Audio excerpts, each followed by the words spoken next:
नमस्ते। केदार सीकर सनातन संस्कार चैनल में आपका सहर्ष स्वागत है। आज हम सुनने वाले हैं BGH 005 भगवद गीता हिंदी भाष्य वाचन भाग क्रमांक 5। पिछले चौथे भाग में हमने भगवद गीता के पहले अध्याय के तीसरे श्लोक तक हम आए थे। इस पांचवें भाग में हमें भगवद गीता के पहले अध्याय के तीसरे श्लोक से आरंभ करना है। तो आइए आज का भाग शुरू करते हैं। आज का भाग शुरू करने से पहले नित्य की तरह हमारा परमेश्वर का ध्यान करते हैं। त्वमेव माता च पिता त्वमेव बंधुश्च सखा त्वमेव विद्या द्रविणं त्वमेव सर्वं मम देव देव। अभी हम पुस्तक के 35वें पृष्ठ पर है और तीसरा श्लोक हम पढ़ने वाले हैं। पश्यैतां पांडुपुत्राणाम् आचार्यं महतीं चमूं व्यूढ़ां द्रुपदपुत्रेण तव शिष्येण धीमता। अर्थ पढ़ते हैं तीसरे श्लोक का।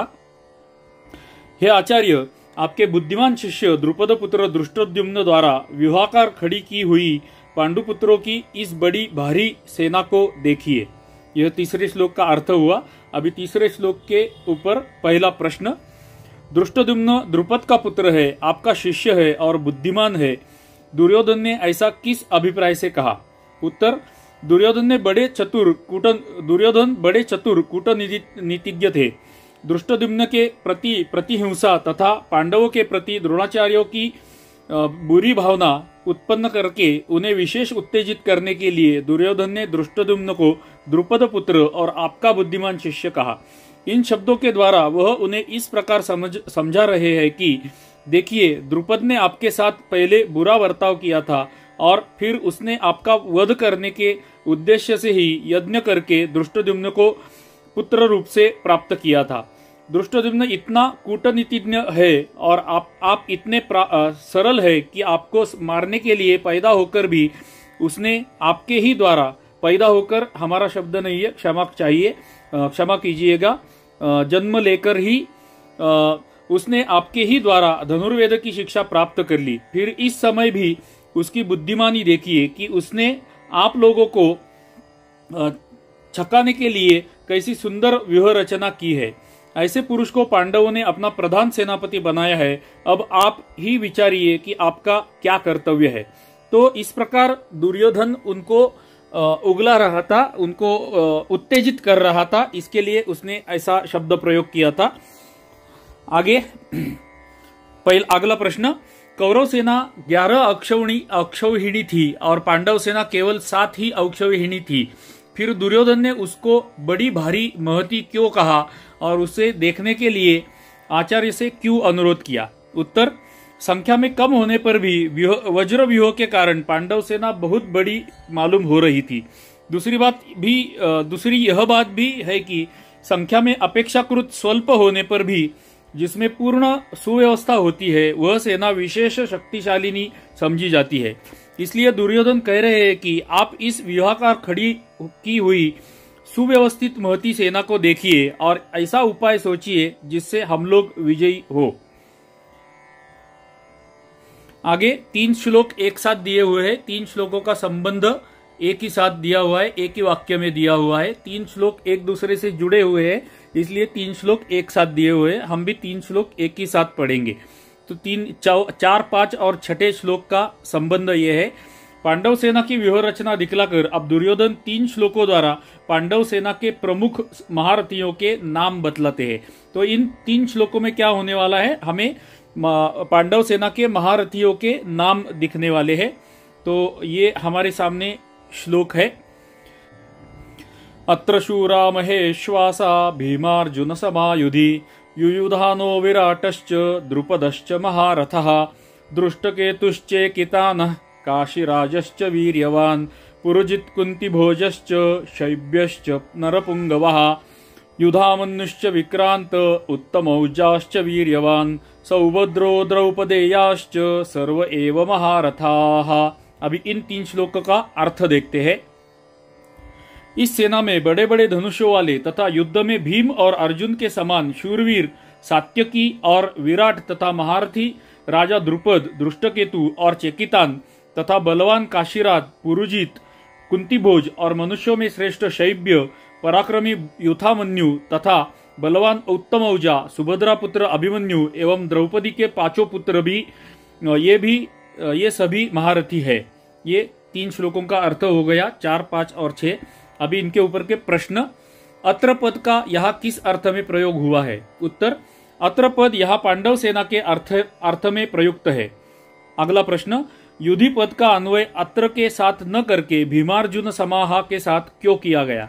उत्तर, युधि पद यहाँ अत्र के विशेष नहीं बन सकता, क्योंकि उस समय युद्ध आरंभ ही नहीं हुआ था। इसके अतिरिक्त उसके पहले पांडव सेना का वर्णन होने के कारण अत्र पद स्वभाव से ही उसका वाचक हो जाता है, इसलिए इसके साथ किसी विशेष की आवश्यकता भी नहीं है। भीमार्जुन समाहा के साथ युधि पद का अन्वय करके यह भाव दिखलाया गया है कि यहाँ जिन महारथियों के नाम लिए गए हैं वे पराक्रम और युद्ध विद्या में भीम और अर्जुन की ही समानता रखते हैं। अगला प्रश्न, युयुधान, विराट, द्रुपद, दृष्टकेतु, चेकितान, काशीराज, पुरुजित, कुंतीभोज, शैब्य, युथामन्यु और उत्तमौजा कौन थे? उत्तर, अर्जुन के शिष्य सात्यकी का ही दूसरा नाम युयुधान था। ये यादव वंशीय राजा शिनी के पौत्र थे। ये भगवान श्री कृष्ण के परम अनुगत थे और बड़े ही बलवान एवं अतिरथी थे। ये महाभारत युद्ध में न मरकर यादवों के पारस्परिक युद्ध में मारे गए थे। युयुधान नामक एक दूसरे यादव वंशीय योद्धा भी थे।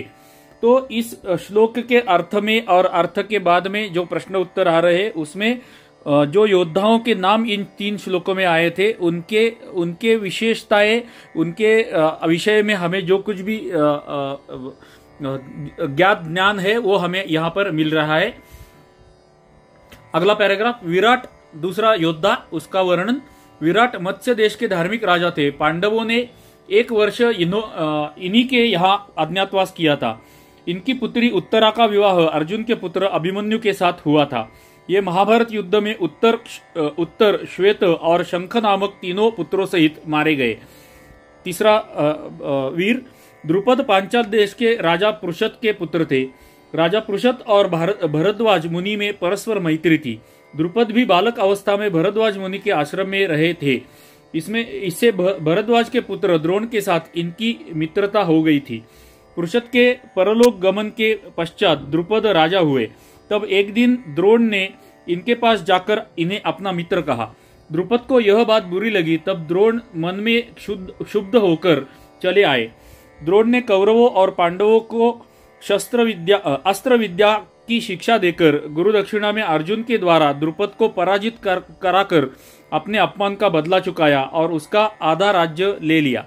द्रुपद ने ऊपर से द्रोण से प्रीति कर ली, परंतु उनके मन में क्षोभ बना रहा।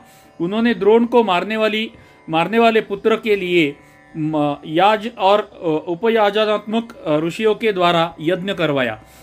उसी यज्ञ की वेदों से दृष्टद्युम्न तथा कृष्णा का प्राकट्य हुआ।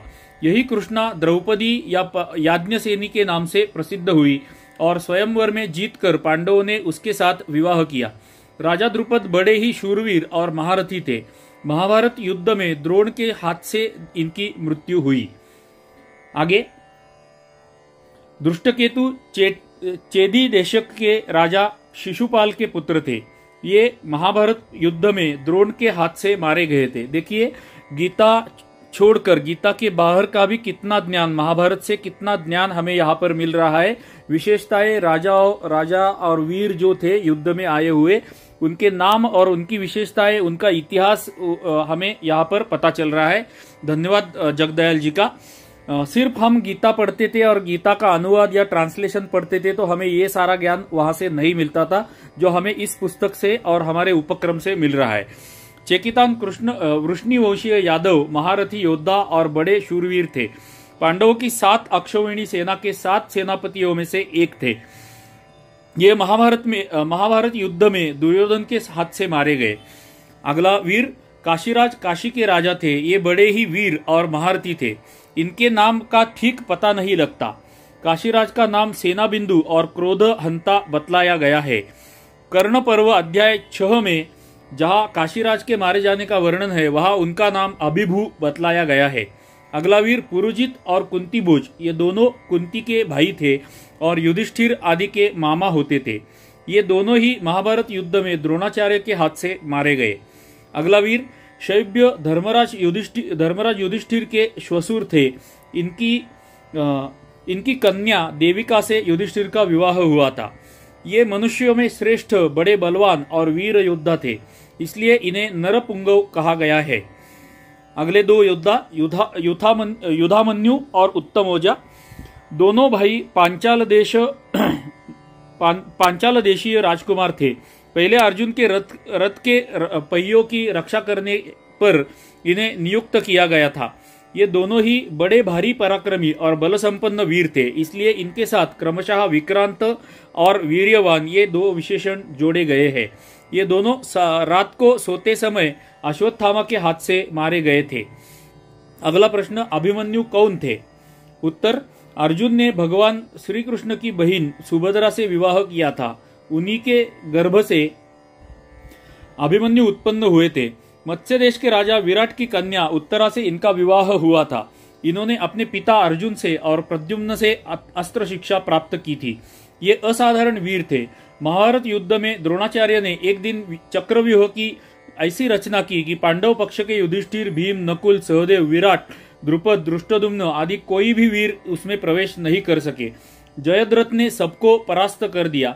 अर्जुन दूसरी ओर युद्ध में लगे थे। उस दिन वीर युवक अभिमन्यु अकेले ही उस व्यूह को भेद कर उसमें घुस गए और असंख्य वीरों का संहार करके अपने असाधारण शौर्य का परिचय दिया। द्रोण, कृपाचार्य, कर्ण, अश्वत्थामा, बृहद्बल और कृतवर्मा, इन 6 महारथियों ने मिलकर अन्यायपूर्वक इन्हें घेर लिया। उस अवस्था में भी इन्होंने अकेले ही बहुत से वीरों का संहार किया। अंत में दुशासन के लड़के ने इनके सिर पर गदा का बड़े जोर से प्रहार किया, जिससे इनकी मृत्यु हो गई। राजा परीक्षित इन्हीं के पुत्र थे। तो ये था अभिमन्यु के विषय में। आगे अगला प्रश्न, द्रौपदी के 5 पुत्र कौन थे?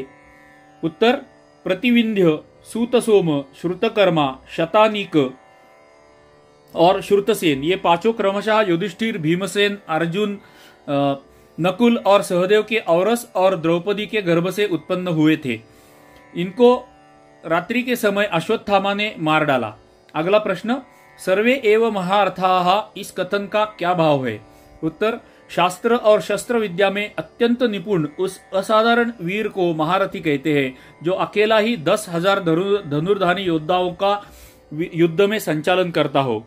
11 सहस्त्राणि योद्धयेद्यस्तु धन्विनाम शस्त्र शास्त्र प्रवीणश्च महारथ इति स्मृतः। दुर्योधन ने यहाँ जिन योद्धाओं के नाम लिए हैं वे ये सभी महारथी है, इसी भाव से ऐसा कहा गया है। प्रायः इन सभी वीरों के पराक्रम का पृथक पृथक रूप से विस्तृत वर्णन पाया जाता है। वहां भी इन्हें अतिरथी और महारथी बतलाया गया है।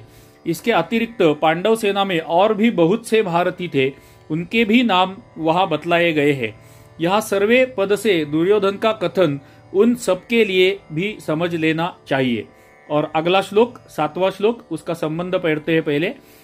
7वें श्लोक का संबंध, पांडव सेना के प्रधान योद्धाओं के नाम बतलाकर अब अर्जुन आचार्य द्रोण से अपनी सेना के प्रधान योद्धाओं के जान लेने के लिए अनुरोध करते हैं। 7वां श्लोक, अस्माकं तु विशिष्टाये तान् निबोध द्विजोत्तम नायका मम सैन्यस्य संजार्थतान् ब्रवीमिते। अर्थ देखते हैं 7वें श्लोक का अर्थ। हे ब्राह्मण श्रेष्ठ, अपने पक्ष में जो भी प्रधान है उनको उनको आप समझ लीजिए। आपकी जानकारी के लिए मेरी सेना के जो सेनापति है उनको बतलाता हूँ। पहला प्रश्न 7वें श्लोक के ऊपर का, तू पद का क्या अभिप्राय है और अस्माकम के साथ इसका प्रयोग करके क्या भाव दिखलाया है? उत्तर, तू पद यहाँ भी के अर्थ में है। इसका अस्माकम के साथ प्रयोग करके दुर्योधन यह कहना चाहते हैं कि केवल पांडव सेना में ही नहीं, अपने पक्ष में भी बहुत से महान शूरवीर है। अगला प्रश्न, विशिष्टा पद से किसका लक्ष्य है? और निबोध क्रियापद का क्या भाव है? उत्तर, दुर्योधन ने विशिष्टा पद का प्रयोग उनके लक्ष्य से किया है। जो उनकी सेना में सबसे बढ़कर वीर, धीर, बलवान, बुद्धिमान, साहसी, पराक्रमी, तेजस्वी और शस्त्र विद्या विशारद पुरुष थे। और निबोध क्रियापद से यह सूचित किया गया है कि अपनी सेना में भी ऐसे सर्वोत्तम शूरवीरों की कमी नहीं है। मैं उनमें से कुछ चुने हुए वीरों के नाम आपकी विशेष जानकारी के लिए बतलाता हूँ, आप मुझसे सुनिए। और अगला 8वां श्लोक आता है, जहां पर कौरवों के बाजू के वीरों के नाम हमें समझ में आते हैं। अब 2 श्लोकों में दुर्योधन अपने पक्ष के प्रधान वीरों के नाम बतलाते हुए अन्य वीरों के साथ उनकी प्रशंसा करते हैं। 8वां श्लोक, भवान भीष्मश्च कर्णश्च कृपश्च समितिञ्जयः अश्वत्थामा विकर्णश्च सौमदत्तिस्तथैव च। अर्थ देखते हैं 8वें श्लोक का।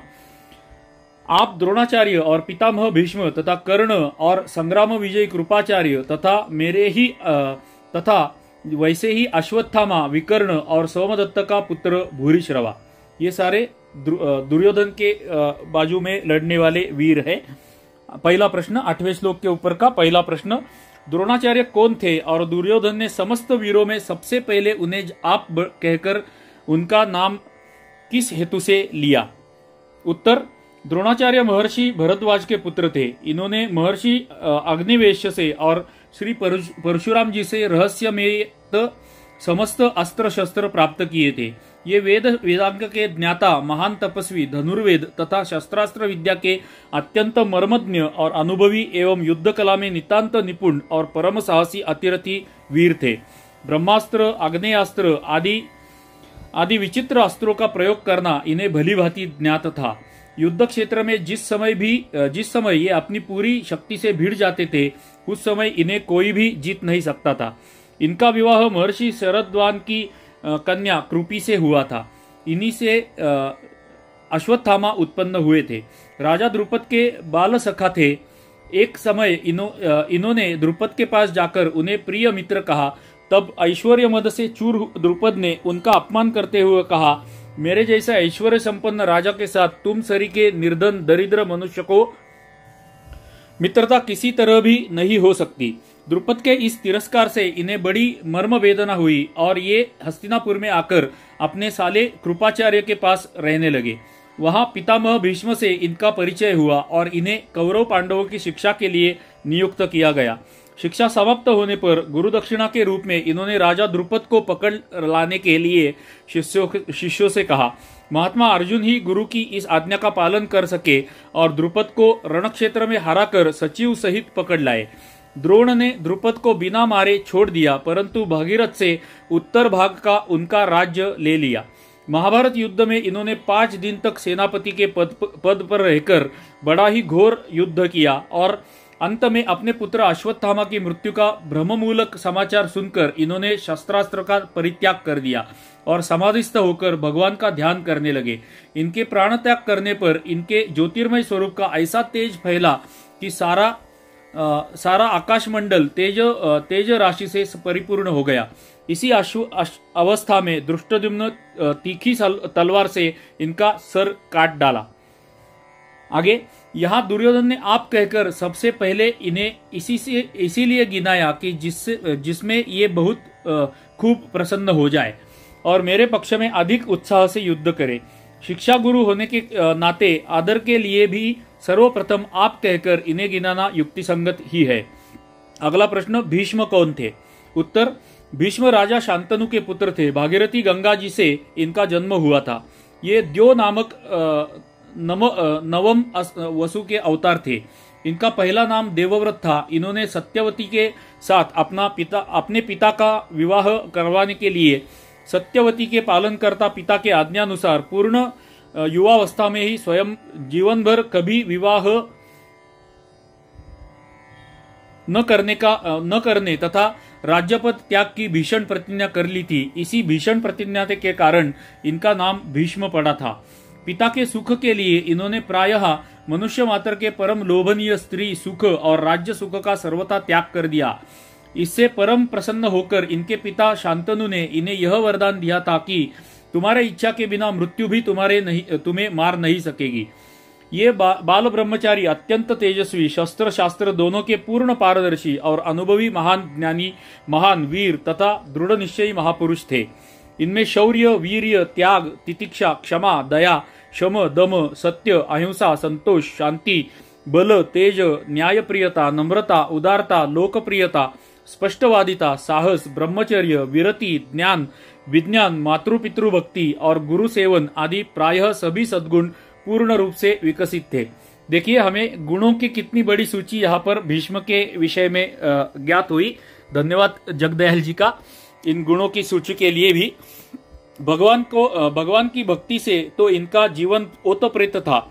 ये भगवान श्री कृष्ण के स्वरूप और तत्व को भलीभांति जानने वाले और उनके एकनिष्ठ पूर्ण श्रद्धा संपन्न और परम प्रेमी भक्त थे। महाभारत युद्ध में इनकी समानता करने वाला दूसरा कोई भी वीर नहीं था। इन्होंने दुर्योधन के सामने प्रतिज्ञा की थी कि मैं 5 पांडवों को तो कभी नहीं मारूंगा, परंतु प्रतिदिन 10,000 योद्धाओं को मारता रहूंगा। इन्होंने कौरव पक्ष में प्रधान सेनापति के पद पर रहकर 10 दिनों तक घोर युद्ध किया।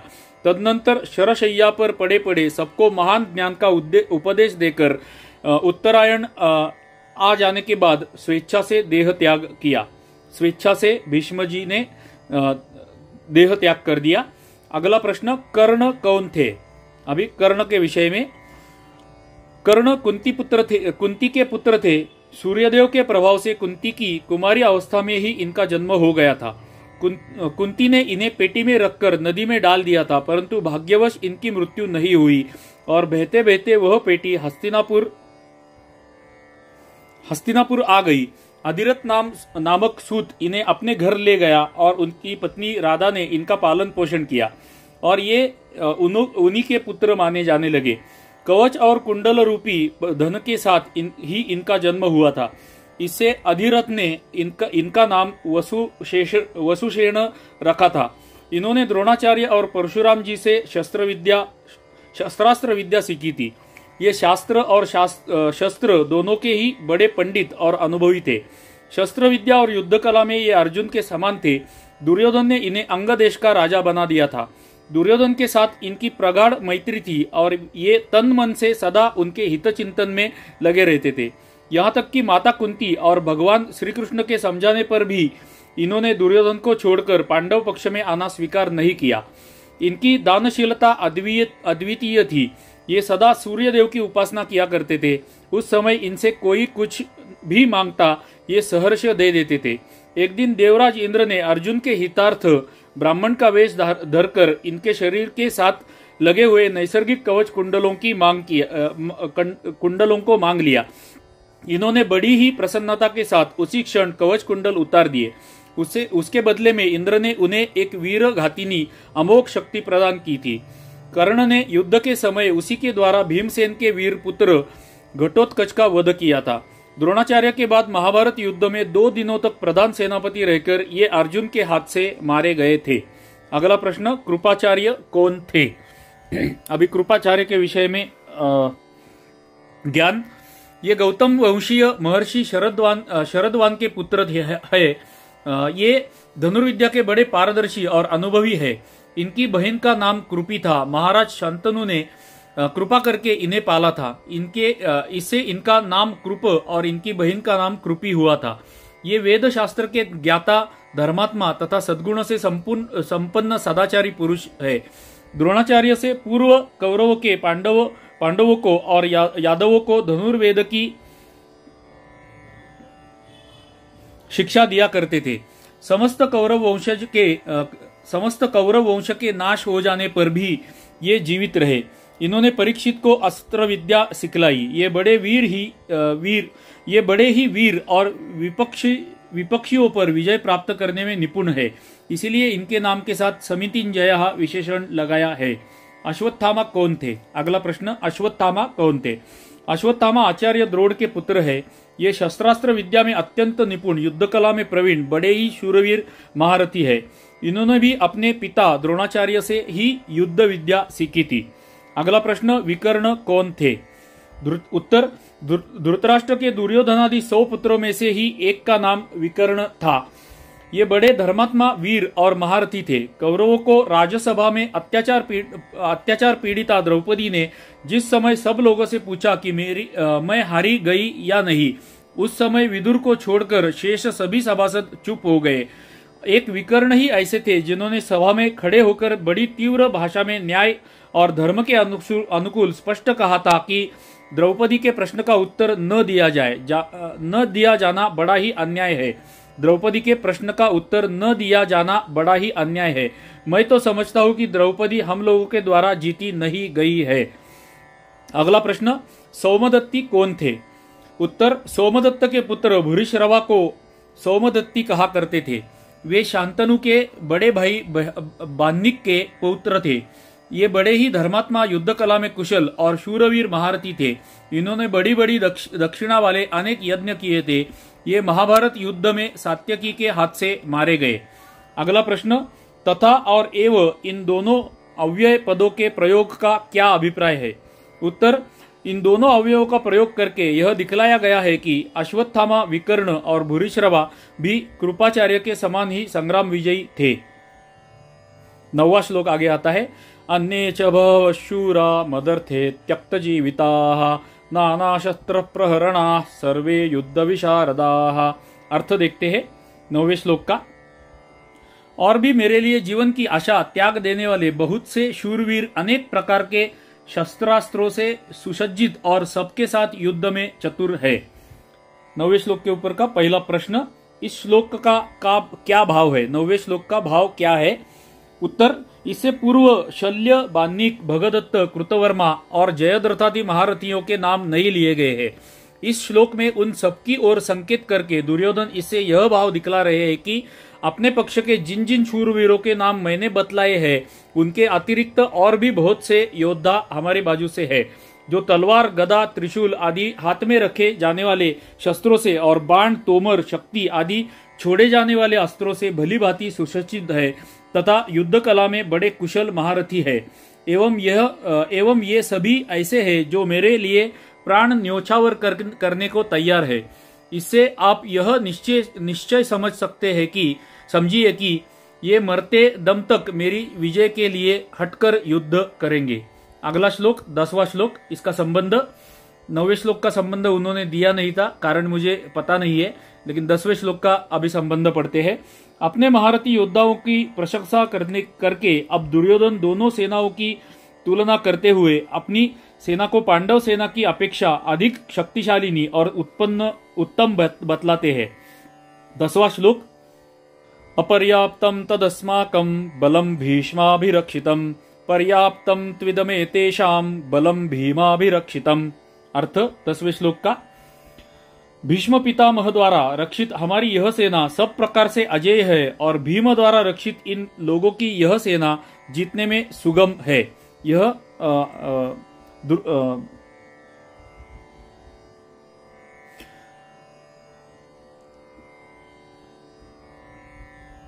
यहां हमें दुर्योधन का अहंकार दिखता है। ऐसे वो स्टेटमेंट्स दे रहा है, वक्तव्य दे रहा है कि उसमें उसका अहंकार हमें दिखाई देता है। तो आगे चलते हैं, 10वें श्लोक के प्रश्नों की दिशा में जाते हैं। पहला प्रश्न, दुर्योधन ने अपनी सेना को भीष्म पितामह के द्वारा रक्षित और अपर्याप्त बतलाकर क्या भाव दिखलाया है? उत्तर, इससे दुर्योधन ने हेतु सहित अपनी सेना का महत्व सिद्ध किया है। उनका कहना है कि हमारी सेना उपर्युक्त बहुत से महारथियों से परिपूर्ण है और परशुराम सरी के युद्ध वीर को भी छका देने वाली भूमंडल के अद्वितीय और भीष्म पितामह के द्वारा संरक्षित है तथा संख्या में भी पांडव सेना की अपेक्षा 4 अक्षौहिणी अधिक है। ऐसी सेना पर विजय प्राप्त करना किसी के लिए भी संभव नहीं है। वह सब प्रकार से अपर्याप्त, आवश्यकता से कहीं अधिक शक्तिशालिनी, अतएव सर्वथा अजेय है। महाभारत उद्योग पर्व के पच पर्व में अध्याय 55वें महाभारत उद्योग पर्व के 55वें अध्याय में जहां दुर्योधन ने धृतराष्ट्र के सामने अपनी सेना का वर्णन किया है, वहां भी प्रायः इन्हीं महारथियों के नाम लेकर और भीष्म द्वारा संरक्षित बतलाकर उसका महत्व प्रकट किया गया है और स्पष्ट शब्दों में कहा है, गुणहीनम पौषाश्च बहुपश्यामि भारत गुणोदयम बहुगुणमात्मनश्च विशांपते। इसका अर्थ होता है, हे भरतवर्षी राजन, मैं विपक्षियों की सेना को अधिकांश में गुणहीन देखता हूँ और अपनी सेना को बहुत गुण से युक्त और परिणाम में गुणों का उदय करने वाला मानता हूँ, इसलिए मेरी हार का कोई भी कारण नहीं है। इसी प्रकार भीष्म पर्व में भी जहाँ दुर्योधन द्रोणाचार्य के सामने फिर से अपनी सेना का वर्णन किया है, वहाँ उपर्युक्त गीता के श्लोक को जो का त्यों दोहराया गया है। और उसके पहले श्लोक में तो यहाँ तक कहा गया है, एकैकशः समर्था ही एकैकशा ही समर्था ही यूयम सर्वे महारथाः पांडुपुत्रान् रणे हन्तुम ससैन्याम किम संहताः। अर्थ, आप सब महारथी ऐसे हैं जो रण में अकेले ही पांडवों को सेना समेत मार डालने में समर्थ है, फिर सब मिलकर उनका संहार कर दे। इसमें तो कहना ही क्या है। अतएव यहाँ अपर्याप्त शब्द से दुर्योधन ने अपनी सेना का महत्व ही प्रकट किया है और उपर्युक्त स्थलों में यह श्लोक अपने पक्ष के योद्धाओं के उत्साहित करने के लिए ही कहा गया है। ऐसा ही होना उचित और प्रासंगिक भी है। अगला प्रश्न, पांडव सेना को भीम के द्वारा रक्षित और पर्याप्त बतलाकर क्या भाव दिखलाया है? उत्तर, इससे दुर्योधन ने उसकी न्यूनता सिद्ध की है। पांडवों की सेना की न्यूनता सिद्ध की है।